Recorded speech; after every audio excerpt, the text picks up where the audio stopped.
निजामिया ने अहमद को दिहाड़ी दे नहीं रखी यार रहने दे यार मेहरबानी कर यार गजल होगी यार रहने दे यार तेरी कोई चलते नहीं ना तेरे अंदर बालते नहीं ना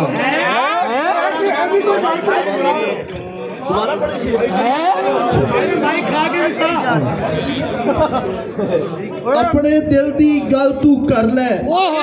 चुप मसले दा हल ते नहीं ना शुरू दो अपने दिल दी गल तू कर ले चुप मसले दा हल ते नहीं ना ते हाले जंग मुकाई नहीं मैं सिर तू खतरा टलते नहीं ना और वेख के मेरा हासा सज्जन अंदरों अंदर जलते नहीं ना और हिम्मत ना हार जावी तहसीन हिम्मत ना हार जावी तहसीन सूरज तेरा ढलते नहीं ना बहुत शुक्रिया अहमद तहसीन साहब। अब मैं मुल्तमिस हूँ अलामा फयाज साहब से